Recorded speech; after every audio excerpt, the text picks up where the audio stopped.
Hi, everyone. This is Tony Ann Laronitis from Therap Services, a billing specialist, and I'm also joined by Nalina, another billing specialist. Today, we're going to discuss Therap's billing from EVV data. Again, this is an overview, so we're not going to go into any state specifics because we have quite a few of you on here. So if you have any state-specific questions, please reach out to your billing specialist. So this is that overview of EVV billing. This is our disclaimer statement. This is for information only. I'm sure you're all aware of seeing this disclaimer statement before any of our presentations. This is our retention of rights, and this is to protect our intellectual property. We do have an agenda for today. So we are going to discuss the unit calculation rule, which is required for EVV billing. We are going to discuss that duration calculation rule. There are some new features. So if you have not seen the different features, we're going to discuss them briefly. One of those new features is an ISP validation from your ISP program. So we're going to discuss what is required for your ISP programs. Then we are going to look at a service authorization, how to choose that EVV as your method of data collection, and linking that ISP program that you selected or that you created to validate those check-in, check-outs. And that would validate in the billing process. We're going to look at some pre-billing reports. So we have the basic slot report, we have a slot exception report, and we also have an ISP data report from EVV that will show you your ISP data that was collected, as well as the dates that were checked in and checked out. After we're done with all that great information, we're going to go ahead and generate EVV billing, create a claim, show that billing data summary report, and send those claims. So if you have any questions, please feel free to put them in the question box. Again, this is not seat specific, so if you have any general questions of EVV, please go ahead and let us know. We're going to take a look. These are my dogs on the left and Nalina's dogs on the right, and they're looking and excited for EVV. So they're going to help us get hopped into there. So before I actually do begin this process, I do want to put a poll up to see where you are at in the billing process. So we are familiar. So if you are not started with that EVV billing, but are here to learn, go ahead and select that. And that's perfectly okay. That's what this is for. Maybe your state didn't mandate that EVV yet. If you're collecting some information from the scheduling and not yet billing, maybe you have generated some EVV billing or created claims or sent it in. So go ahead and vote. I'll leave this open for just another minute or so. And again, if you have any other questions or any other step in the process that you are at, you can put that in the question box or the chat box so we can see. Maybe yours is not there, but we do appreciate any feedback that you give us. So that is great to see everybody voting, and we appreciate that. And it looks like we actually have a mixed group. So I'm going to go ahead and close this and share these results. Looks like 38% have not started billing, and then we have 38% that have sent in claims. So we're kind of split. So we have some beginners and we have some advanced users, or advanced. Then we have some in the middle that said that they have generated billing, and then we have 4% that said that they have collected that information. So again, thank you all for doing that. So we're going to go ahead and actually start on the admin tab. And within this admin tab, you want to make sure that your user privileges are selected. So I'm going to go to my user and then go to my list. And I'm going to go find my name.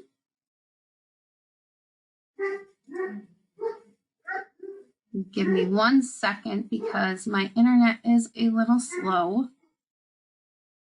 Okay, so for your user privileges, you want to make sure that number one, you do have your billing admin selected. What that means is that you're going to have your access to your service codes. If you need to put those service codes in for EVV billing, this will help you with that. So you want to have that billing admin selected if you're putting in those service codes. Your billing provider, your funding source, all that information is coming from the billing admin being checked. Also, you will be meeting with the scheduling team if you're doing EVV billing. So you most likely will have that scheduling admin, or they will discuss with you who is to have that scheduling admin selected. For EVV billing, you will want to have that EVV billing conversion selected.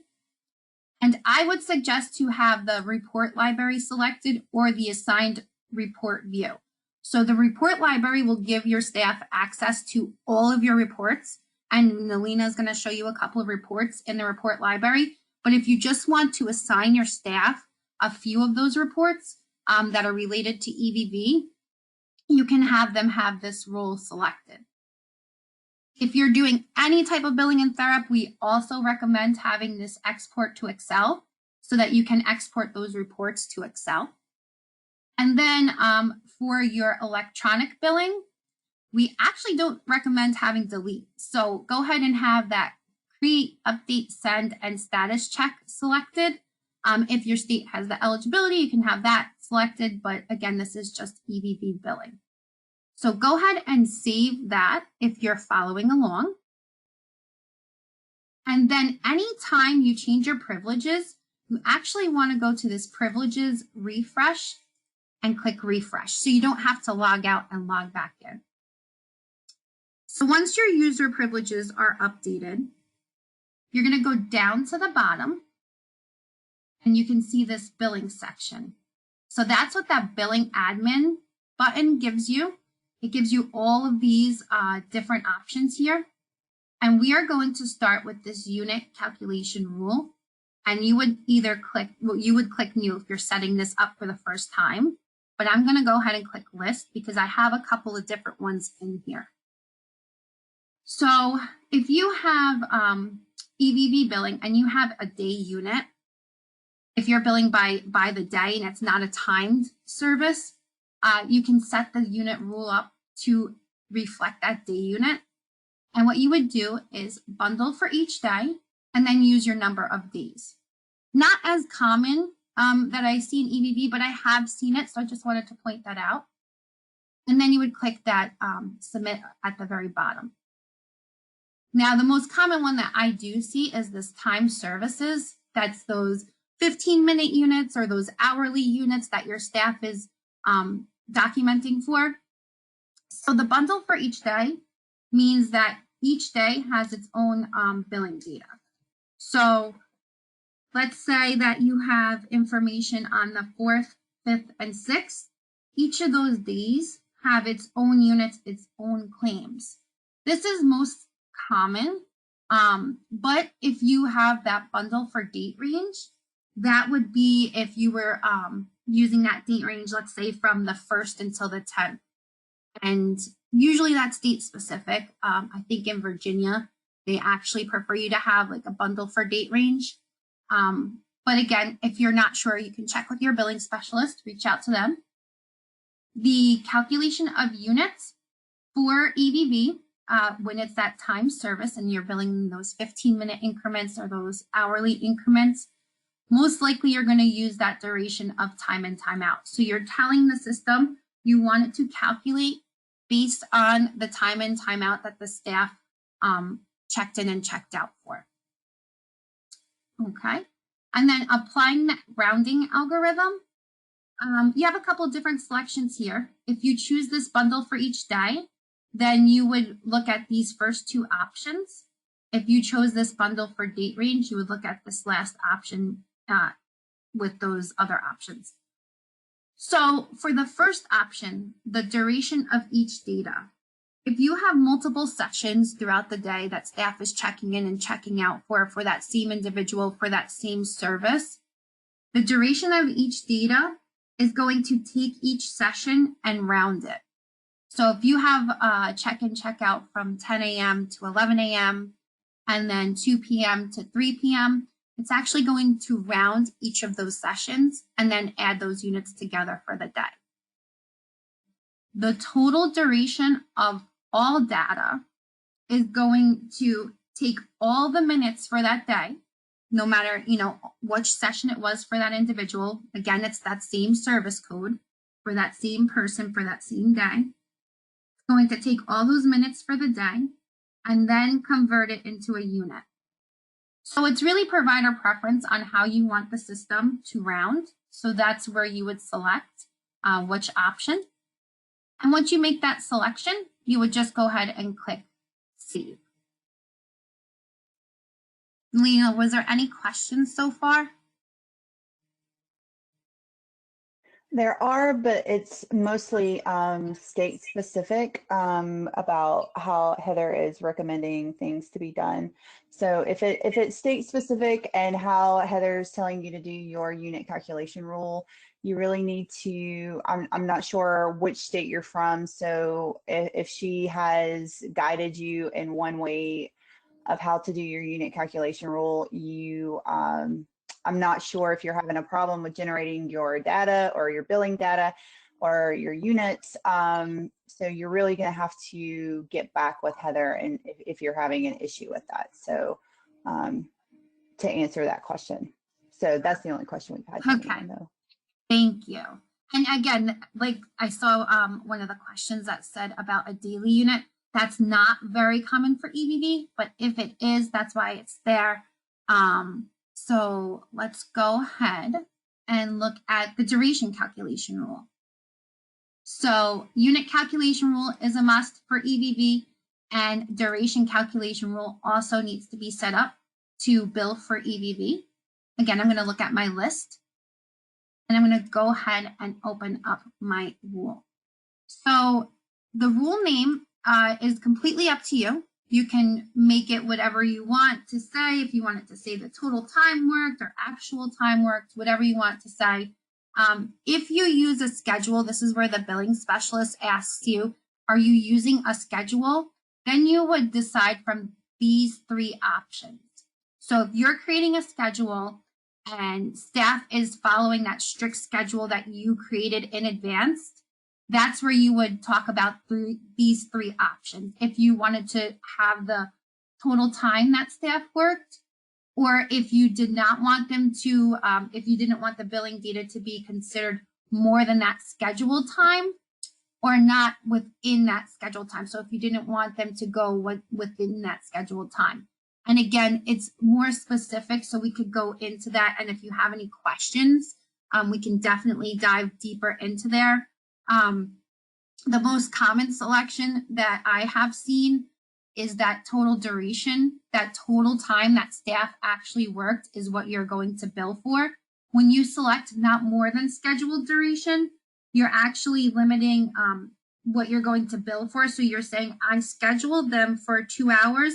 I only want to bill for 2 hours, even if they work 3 hours. So again, it's provider preference on what you select. And that duration within scheduled time is saying, I scheduled them for those 2 hours, but they only worked within those 2 hours. So if you, let's say, scheduled them from 2 to 4, and they worked from 1:45 to 3:45, it's only going to bill that 1 hour and 45 minutes because that was within the scheduled time. So whatever they worked within that scheduled time that you scheduled them for, that's where that would come into play. This enabled doc validation is that new feature, one of those new features that we were talking about. I do have this enabled for this account. And what this is saying is that in order for me to bill, I have to have a supporting ISP there.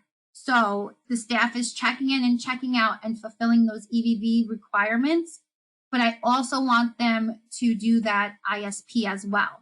Nalina is going to show you those specific things that you need to have in your ISP program, as well as where it needs to be linked in the authorization. We do have a couple of great reports that will show you if you want to see if there was ISP done and if there was a check-in and check-out done. The other great thing about the ISP being done right from the schedule is that there's no conflicting time.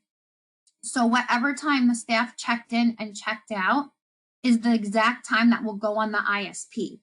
So you won't have a conflict of, you know, if staff worked from 1 to 3, but they wrote on the ISP data, if you didn't have this ISP linked, you know, from EVV, and they wrote from 110 to 305, well, if you have an audit, then you have different times there, right? But this enabled doc validation is pretty new, and it's really a great feature. And you'll get a warning message that will say, hey, you don't have ISP documentation. Staff can go back and put that documentation in if they forgot it. Another feature in our duration calculation rule is this overnight billing. Okay, I know in Pennsylvania, I work in that state as well, that they do have some specific rules that slot start date needs to be on that beginning service date. So if you're not from Pennsylvania, you're most likely going to split that slot at midnight, and that's your default. But if you are one of those state-specific ones that do need that different billing options, Therap did accommodate that for you. So that is one of those new billing features. All right, so I'm going to go ahead and hand the screen over to Nalina, and she's going to go ahead and talk about some of those ISP requirements. And did you get the screen, Nalina? I did. Can you see it? Not yet. Yes, I can see it. I see your webinar up, the notes. Oh, sorry. There we go. Perfect. Yes. Okay. Okay. So we're going to look at our ISP program and make sure that we have everything we need to make sure that it is EVV ready. So we are going to look at our person. So our individual is Earl White. So we can search and look at our individual's ISP program. So on Earl's ISP program, you can do it however you need to and the goals and all of that. What we're going to just focus on right now is that it is ready for EVV. So we don't want to collect time on our ISP. We just want it to be able to collect our supporting documentation. So our notes, our goals, or whatever we're going to do in that ISP, we just want it for our supporting documentation. So basically, all we would have to do down here is you would see EVV supporting document, and you would just select, there would be a drop down, and you would select yes or no. Once you select yes, everything else is already defaulted for you. You don't have to worry about anything else, any other options. It automatically populates for you. So selecting yes will require the ISP data to be entered only from the EVV check-in and check-out screen. So it's very accommodating to your staff. So they're able to collect those notes right from that check-in and check-out. So it's very user-friendly for your staff. They don't have to go to another screen to do any of that. So that's one huge benefit from it. So once you just select yes, you just go down to the bottom and then update or approve or whatever stage you're at. It's as simple as that. So once you make it EVV ready, then you're going to go back to your billing tab, and you're actually going to put that on your individual service authorization. So if you are, you're going to attach that ISP program to their service authorization. So we're going to look at Earl again. If I can spell his name right. And we're going to search. So we are looking for his personal care. And we're going to click update next to the service that it's for. So you would scroll down, and always it's underneath the data collection information. So you see that we have EVV selected, his unit calculation rule, his duration calculation rule. This is where all of that information is applied. The part that Tony Ann was telling you about, where she created all of that, this is where all of that information is applied. So then under the supporting documentation, you would actually see add at this juncture. So we could just click the blue add, and then this is his ISP program that we just looked at. So you can actually click this blue link. Anything that's blue is a link back to where it originated from. And then you'll see here is his ISP program that I just pulled up underneath the individual tab. So here's his EVB ready to go ISP supporting documentation. So this is how it links all together. That service authorization is where all of his data is going to be converted to billing data, but it's also going to look and see if that supporting documentation is there as well. Tony Ann, is there any questions so far about that? No questions. The only thing Okay. Melina, is just if they currently have that ISP program in there and they're changing it over to, you can't change it over to EVB. You would have to actually discontinue and copy. So they wouldn't. Correct. Yeah, they wouldn't be able to edit it. Correct. So if it is a current ISP program that they already have and it is not EVB ready, if it is, you're already collecting ISP data on it and it's you're using it to bill ISP, do ISP billing instead of EVB, you would have to actually copy that ISP program and create another one. So just copy and do another ISP program and make it EVB ready, because you can't actually, that box is not there to click at that point. You can't just convert it. So you'd have to copy and do a new one, which your TNI specialist or your scheduling person would actually help you do that. But it's pretty simple to do. So you are correct, Tania. Okay, so once you do that, I do want to show you a few reports from your agency reports tab. You would go to report library and view, and you can just type in EVB. And there are several reports that come up. So one of the reports that you would want to see are, so your schedule EVV detail slot report. You can do detail slot report with exception code and description, or you can do the basic. So there's two different to choose from. It's just depending on how much information you're going to want to see. This is going to show you your schedules, but this is also going to show you that if anything has been changed. So if anything, we can just see the basic one. You can do this a month at a time. So we're going to look at February because I know we have some data in there for February. And everything is exportable into Excel.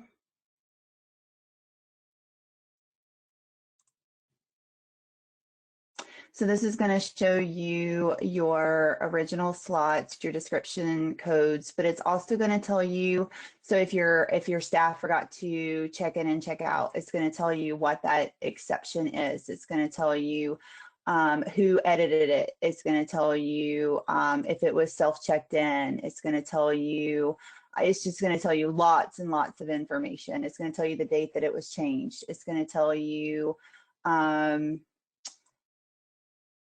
if there was a variance. It's going to tell you the staff work duration. I mean, it's just going to tell you lots of information. And then if you run the detailed report, it's going to tell you even more information than that. So it just depends on, you can kind of play with these two reports and see which one you may like more. It's going to tell you if it's billable. That's always important if you are billing the services. It is, I mean, there's just so much information. A really good thing to pay attention to is if you did pick your service on that slot. So a big problem with billing the services is if the service was not picked. See, this one right here is blank. So that's one thing to pay attention on these reports, is sometimes that was not selected. Another really good report to run is your EVV ISP data report from EVV.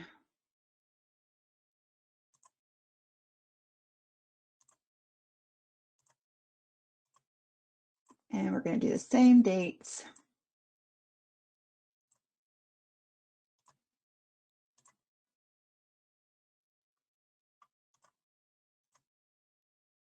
And then this one, again, is exportable to Excel. So this one is going, and this one, again, you can do it detailed or not detailed. One just is going to give you more information than the other. So this one is going to give your services. It's going to give you your scheduling date. It's going to give you your service provider. It's going to give you if it's billable or not. It's going to give you your duration in minutes and your duration in hour in minutes. It's going to just break it down in both for you. It's always going to give you your schedule slot form ID. So it's going to give you lots of information. It's also going to give you if your ISP program was documented. It's going to give you your ISP program form ID as well. So you're going to, to show them all these blank ones would not be considered for billing with that check mark from the duration calculation rule. So all check-ins, all those check-ins and check-outs that staff did, they didn't do an ISP for. So we're going to get that warning message when we generate billing. Correct. So the only two that had that supporting documentation are these two right here. Because everything else are blank. Well, I'm sorry, I missed one in the middle. Because everything else is blank. So that's a really good one to run before you run your billing, just so you don't waste time. You know that your staff didn't do what they needed to do just before you even get your error in running your billing. So you can go ahead and get your staff to do their documentation that needs to be done. So it's just a very helpful report to run before you even start to generate your billing. Any questions about that? There are a few. I'm trying to catch up to it. Okay.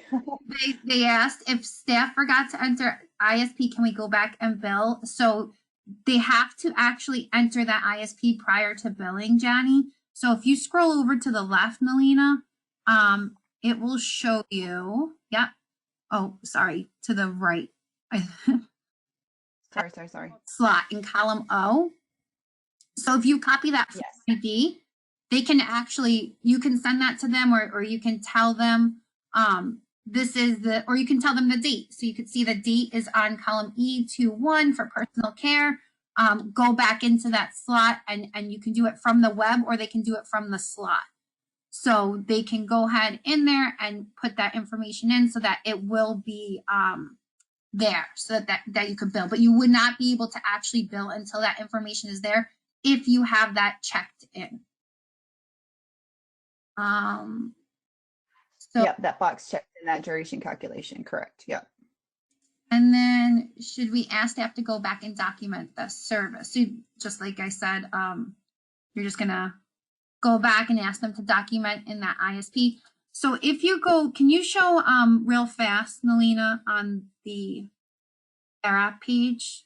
Yeah, go to their home page. Sure. What am I showing? The individual homepage underneath the agency reports. Sure. And then put Earl's name in there for me. And do you see where it says EVV only?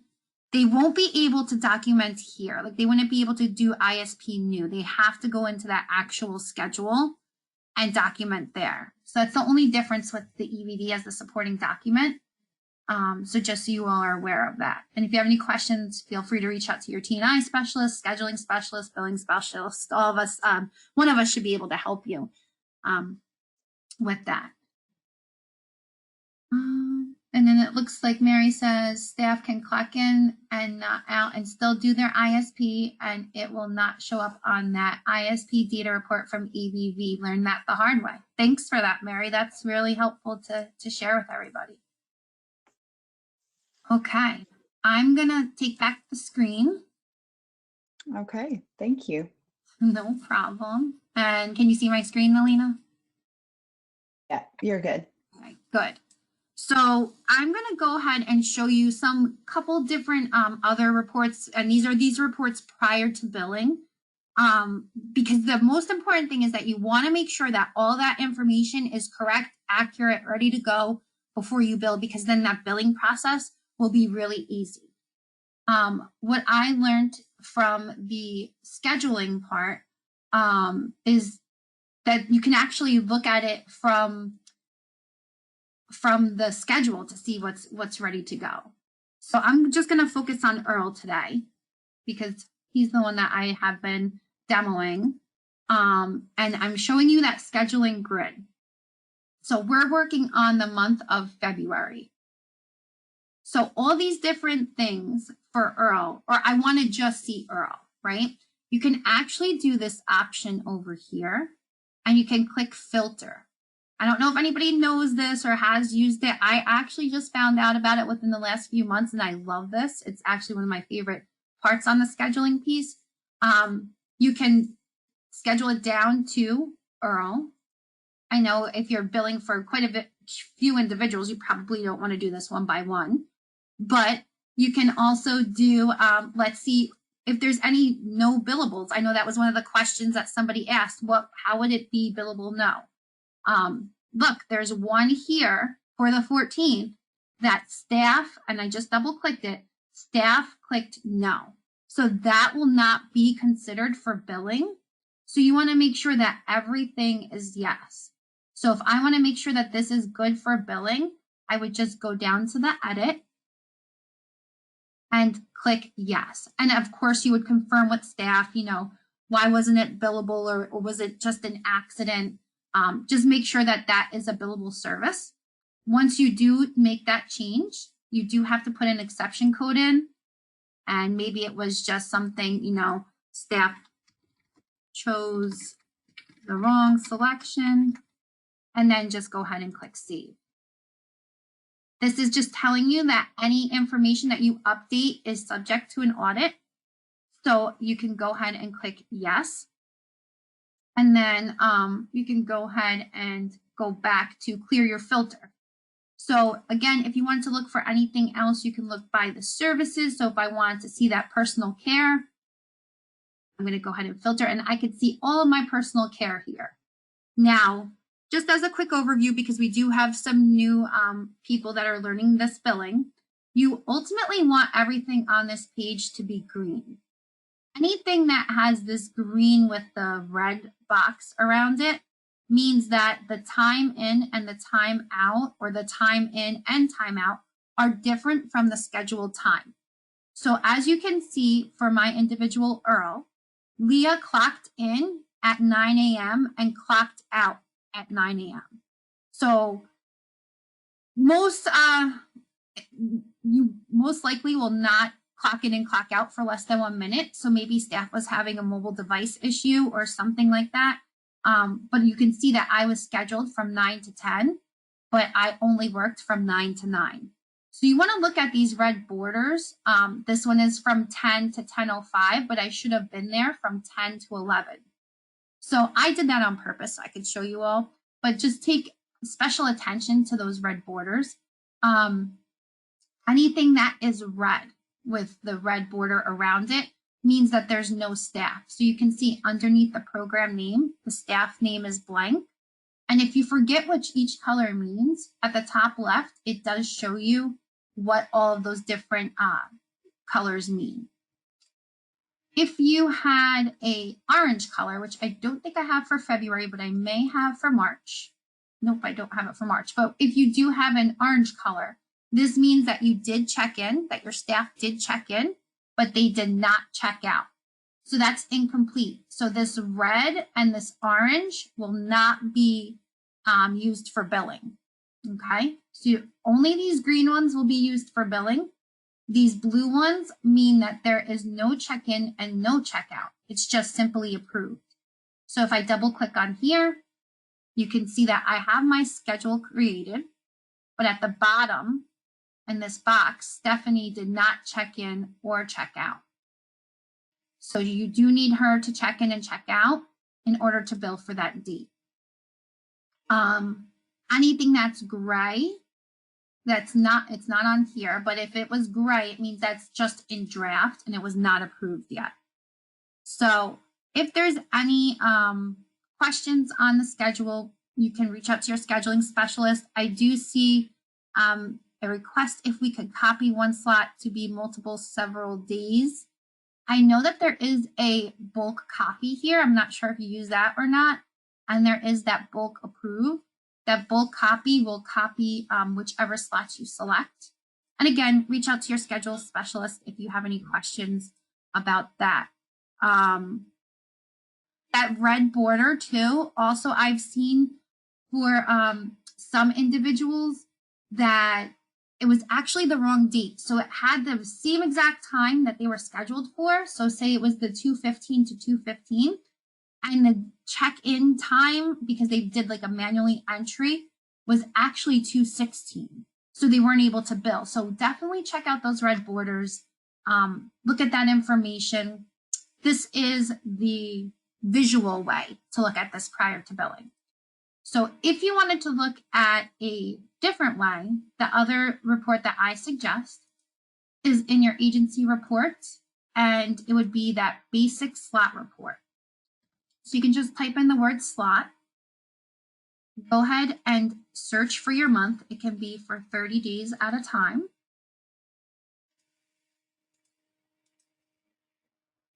And then go ahead and export to Excel.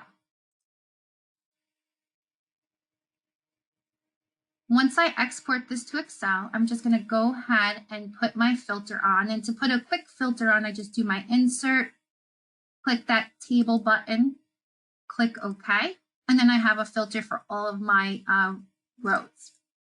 So for my individual that I want to look for prior to billing, like Melina said, I would check my service codes. So I would make sure that I do not have any blanks. So if I have any blanks, this means Therap doesn't know which service code you're billing for because staff didn't select it. It's not a required field. So make sure that you have all of your service codes in your slots. If you don't, you can go back and you can edit that and put that service code in there. If you have any questions, again, you can take that Form ID and that will bring you to that specific slot. I'm going to show you how to fix some of those slots when we do our billing because we have some errors that I created. Another column, again, is to look at that billable. Make sure there are no no's. We fixed that one, so we don't have any. We have all yeses, so that's good. And then this column O is that bill date. So any dates that are blank, which I have quite a few, mean that I did not click that EVV billing yet. So ultimately, you want this column to have a date in it. I have a lot. I have 40 results that I did not bill for. So hopefully today, after I'm done billing, I'm not going to have that many left. I'm going to have 0 left. All right. So you want to make sure that your billed service date has a date in there. Lastly, in this column, or in this report, sorry, you want to look at column AD. So you don't have to look at, comparing the start date, the end date. Did they check in? Did they check out? This is going to show you the total time that staff, column AE, not AD, AE. The total time that staff worked, okay? This is going to show you, did they work 0 minutes? Did they work 1 minute? That seems kind of odd, right? What staff would work 0 minutes or 1 minute? Maybe I need to look back at those scheduled slots. If I have any blanks, that means that staff did not check in, or that they did check in, but they did not check out. So these are the ones that I really want to look further into and see what's going on with this slot. Okay, so now we did all of our checks. We did lots of work making sure, and you don't have to run every single one of these reports. You can just choose which one is the best and put that into your billing process. So once you're done with that, you are going to do that EVV billing. Select your service code and select your service dates. And the last name of that report, Ashley, was the basic slot report. Okay, so here's your service description code.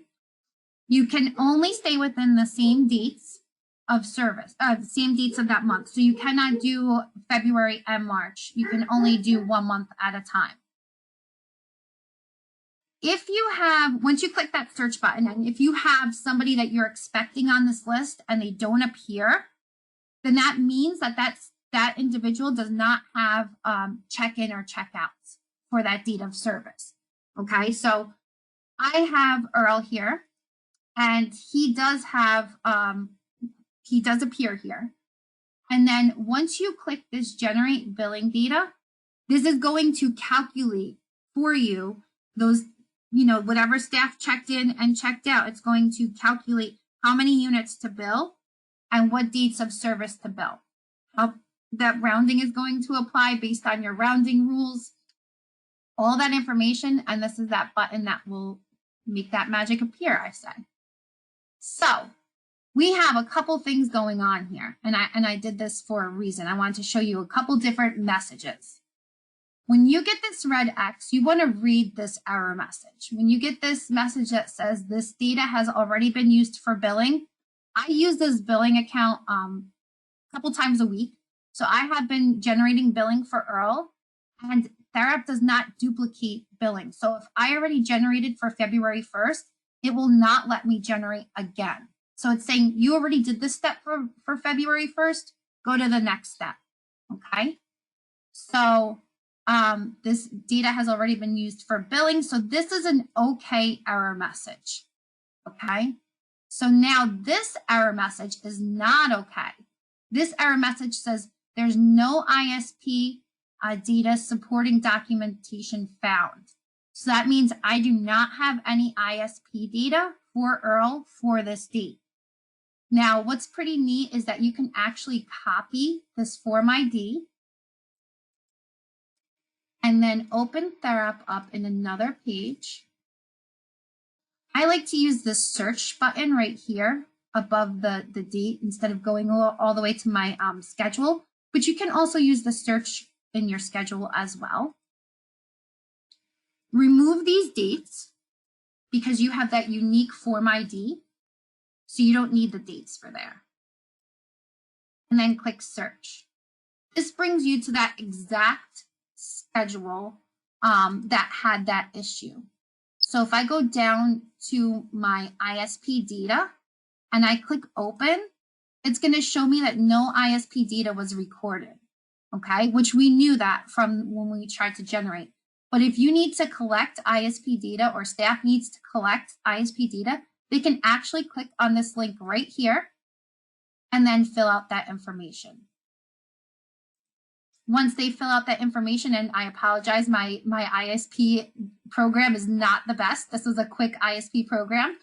But once they fill that information out, they click submit. Now, if I go back to my scheduled slot and open this up, it shows me that ISP data. And again, it shows me that I started my shift, or I started my slot from 10 a.m. to 11 a.m. And you can see those are the exact time and dates on this ISP data. So there's no difference there. So that's how you would fix that. When you do successfully generate billing, you do get this green check mark that says that Earl's billing has successfully been generated. You get a service date. It tells you how many billable units, what was that unit rate, how much are you able to bill, and it tells you what slot was affiliated with that. Again, this one is saying that data has already been used for billing. This is another error message that appears sometimes when EVV billing is done that says time duration is required. So this is when there's no time, like that 10 a.m. to 10 a.m. Again, if you wanted to check that out, you can just copy that form ID and you can paste that in and make those changes. So let me just copy this to show you that one.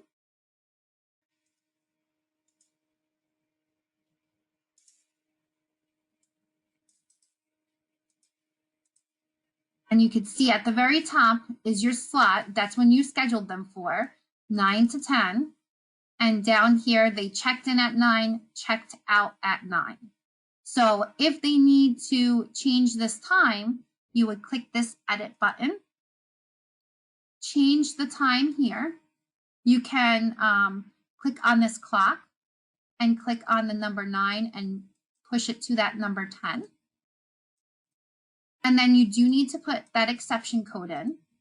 So maybe this was a staff error, and then click update. Again, you're understanding that this is information that's subject to an audit. And then you get that success message that it has been successfully updated. So now you can see it says 9 to 10. So if I was to go back and generate, that would successfully generate. These are all saying, again, that this has been used for billing. And then this one is saying that the calculated remaining unit is 0. So this is saying that there's no units left in my authorization. So maybe you ran out of units for your authorization. You need to go back to your case manager, or maybe you need to look and see if something was incorrect, that you billed too much. But that's what that calculated remaining unit is, 0. Any questions, Melina, on this part? No, I don't see any. Okay. After you do the EVV billing, most providers do have claim templates. So we're going to go ahead and do that professional claim using template. If you do not have claim templates, you could just go ahead and select new. And what this part does is it takes you that billing information that we just created for Earl, so that however many units that we're going to bill, and it's going to attach it to a claim with Earl's date of birth and his address and his first and last name and your agency's information, so that you can send that electronically. So if you have a few different codes, like you can see this one is T2023, right? You can select them if they're the same code. If they're not the same code, you do have to generate these claims separately. So I'm going to go ahead and do my personal care.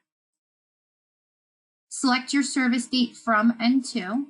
And again, this is for February. You cannot cross over months, so you have to stay within that same month. Click Next. Now below is that template list. So if you created those templates, then their names will appear here.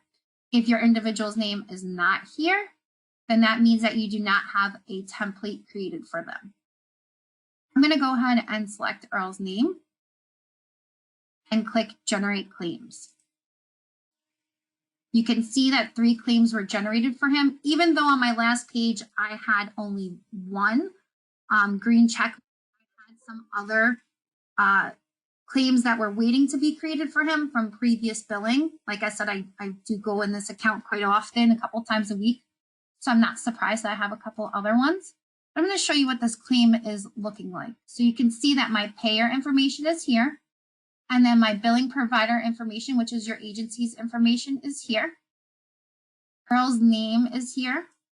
His individual ID, that Medicaid ID, is there. The date of birth is here. His gender, and his address. Now, if any of these 5 fields are missing, you will not be able to send your claim out through Therap. You'll get a warning message, a submission error message that will say, hey, his gender is missing. You need to go ahead and fill that gender in. You do need to select a place of service. And then down here is your service line. So this is showing you your billing data. That's that billing data that we created. I'm just going to show you real fast. So here's that date of service, 211 for 4 units. Let me go back here. It shows you your date of service, your service code, your primary diagnosis code, your unit rate, how many billable units you have, and how much is that total that you're billing for. So here's that total claim amount. If you have any questions or if you needed to update anything prior to sending, you could. You would click on that billing data and update if needed. What I would suggest is if you make any updates here, to also make those updates in the schedule because they do not automatically update each other. All right, so after you create your claim, you can run a couple of different reports prior to sending it because the last step, because we are so smooth with our transition, we checked all of our information, everything's correct, we're ready to go. The last step would be to do that claim submission. I would suggest to run either your utilization report, your billing summary report, or an unclaimed report. I'm going to throw up a poll real fast to see if anybody runs any of these reports. So let's see who runs which reports. And if you don't run any and you want to see any of them, I know we have like 8 minutes left. I will definitely try to show them prior to us ending all 3. If you run all 3, let me know. And while you are voting, just going to take a look at the questions.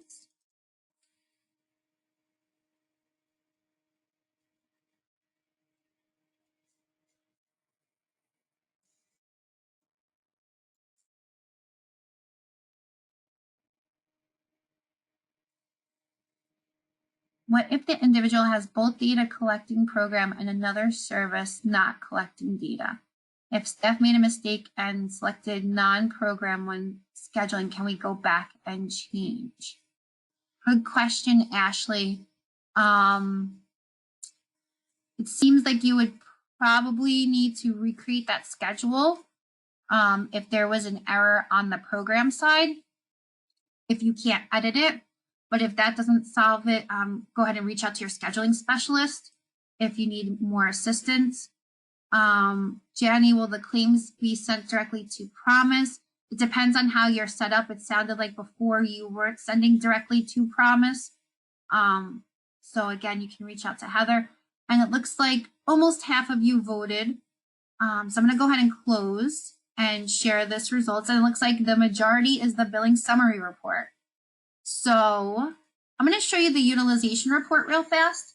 Maybe some of you all will like this one. I do like the billing summary report. This utilization report is going to show you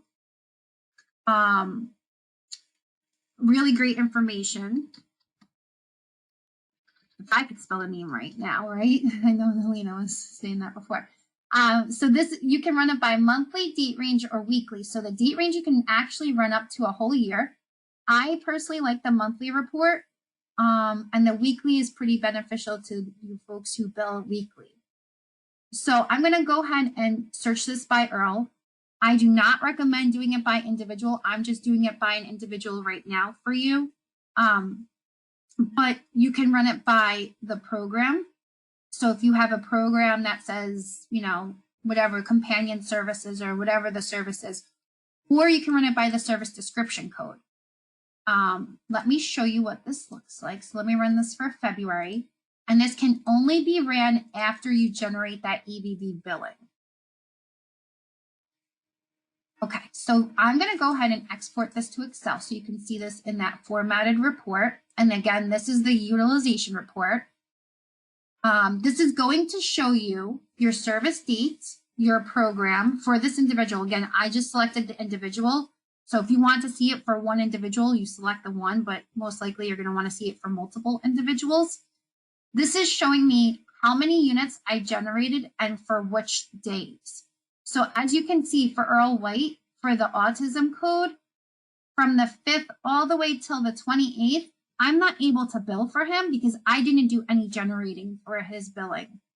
So did I not check in and check out for those days? Did I forget to click Evv Billing for those days? This is a really great report that shows me on a grid-like view where I'm to expect my billing for. Column AF shows me my total amount used in units. So you can see I used 28 units for him for that month. And then column AG shows the dollar amount. So I'm going to be able to bill $170.24. Now, this does split it up to those service codes because I selected the individual. If you selected the program, it will split it up by the service codes. What I do like about this is that it gives me a grand total at the bottom. So for my individual Earl, I should be expecting almost $3,000 for all of his services that I provided. So if you need to know how much you're billing for each program or each service code, this report totals that information for you, which is really great and helpful. So hopefully some of you all will start liking or using this utilization report. If not, that's okay too. These monthly utilization fields are not filled out. If you want them filled out, it is located at the bottom of your service authorization, where you would just need to write how many monthly authorized units they have, and then it will calculate based on a monthly percentage on how much they are using, which is pretty neat. So that's the utilization report. The unclaimed report shows you if you don't have a claim template created for your individuals, or if you skipped a service code. So pretty much you did the work where staff checked in and checked out, you clicked Evv Billing, but you never attached it to a claim. So I'm going to show you what this looks like. So let's say that February 1st until the 28th, and this can run for up to 6 months at a time. So I'll leave it until March. And you do not want this to pop up. If this pops up, I used to call this my missing money report. And I would say, oh, I forgot to bill for these services, or I skipped this person, or this person doesn't have a claim template. So you can see that all of these individuals were never sent to Medicaid for these services for these dates. So it says in February for residential habilitation, for Andre, I have one piece of billing data I did not send to Medicaid. So I want to go check if he has a claim template. If he does have a claim template, then I want to generate claims for that service code. The last report I'll show you real fast is that billing summary report, which most of you seem familiar with. I am going to remove this billing create date and put my service dates in. So I'm going to go ahead and do for the month of February. If you wanted to put your program site in, you could. If you leave it blank, then that will give you more information on all of your programs. At the bottom, you do need to select your output column, so you would have to select Add All. As you get familiar with this report, you can remove some of these fields. So if you don't care who it was entered by or an authorization number, you can leave them out so you don't have to filter when you export it to Excel. So you can see here on this report, it shows you your service description code, your authorization ID, the program, the individual's name. The billing data create date is when you clicked Evv Billing. I'm just going to slide over a little bit. The begin date is your service begin date, the data service. The billing data ID is that unique form ID. And sorry, this is the service authorization, not the service date. Here's your service date. Your unit rate, if you have a prior authorization number, it would appear on this report. That does appear on the utilization report as well. Billable units and non-billable units. And then all the way over, one of my favorite things about this report is the remaining units. How much did you bill? And your claim ID. So you can see that this claim ID shows that I created claims for these pieces of billing data. And it also shows me my status of claims. If I have anything in this billable status, that means that I did not yet send it to Medicaid. I created the claim, I just didn't send it. And that's what my claims are right now. The ones that we created just a few moments ago, they're all in that billable status. So you do not want any claims in that billable status. Anything that's in a queued status means that you click send and it's waiting to be sent to Medicaid. Therap does a couple sweeps throughout the day, so it should automatically change from queued to sent. Then you'll have the sent status, the paid status, paid adjusted, denied. We don't have that in our account because this is a demo account, but this report is a really great report to look at. And you can export this to Excel as well. So after I looked at my reports and I saw everything looks good, my last step would be that claim submission. Send is for up to 100 claims at a time, and you get to choose those claims. Bulk send is up to 1,500 claims at a time, and you do not get to choose those claims. So whichever is in that billable status, we'll just send. When you do a bulk send, you do need to do code by code. So you can see I have about 50 codes here. I would have to do one after another, where with that regular claim submission send, I can do all of my codes. So again, it's whichever one you feel more comfortable with. There's no right or wrong answer. You choose which one you like to do. I'm going to go ahead and select my payer. So that is required. Anything with that asterisk means that it is required. Your service date, again, from and to, are the dates of service that you're billing for. You can click on them or type them in, whatever you choose to. And then I would just suggest to remove that claim create date in case you had to do any back billing and there's no conflict. Go ahead and click search. And you can see, look at all these. I have a lot of claims I didn't send. I have 30 claims I didn't send, but that's okay. This is, again, a demo account. I don't like to send claims out of here, but you can just look at this. I used to go back and check and see if there was anything that anybody didn't send in my agency. But once you do decide to send, you can go ahead and click on that claim. I'm just going to send one for Earl. Go down to the bottom and click send claim. And you will get this green transaction message that says the claim was successfully placed in a queue. So after it's placed in that queue, then it will be sent. And then if you upload your 835s, which is another topic, then you would be able to reconcile those claims. And that is the very last step in the billing process, is to be able to reconcile all your claims. There are another couple of great reports that you can look at, like that reconciliation report or the aging report. But if there's any questions, please let us know. I know we did go over a little bit. We do have a guide attached that shows you that unit calculation rule and how to do the slot and how to generate billing. So if you had wanted a guide, that is there. We do have an EVV billing and a billing resources page. And if you had any specific additional EVV questions that we didn't answer, you can always email bill-support@therapservices.net. Ashley asks, what if you sent a claim with an error such as incorrect time or missing service output? Can you retrieve it or send a correction? Great question. So if you sent it with incorrect time, Ashley, you can send something, or you can do something in Therap called a replacement claim, where you're actually saying that you're paying that back, but you're charging a new amount in the same situation, in the same transaction, sorry. And you can update the billing data. So if you would want to walk through that process, I would suggest your first time doing that to walk through that with your billing specialist. And we do have guides on replacement claims as well. But that's a great question. Any other questions, Alina, that we didn't get to?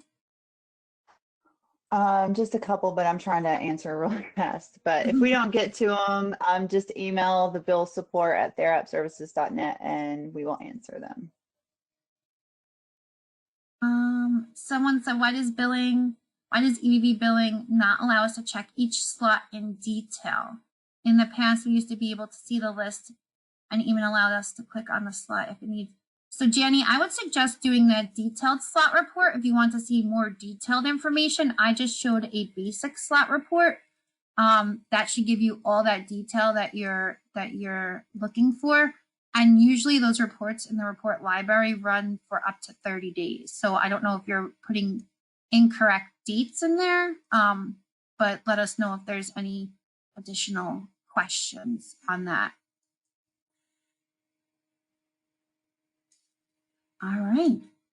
Looks like that may be all the questions. We do appreciate you spending time with us today. Hopefully you learned some great information about EVV billing. Let us know if there's any questions, and I hope you enjoy the rest of your day. Bye, everyone. Thank you. Bye.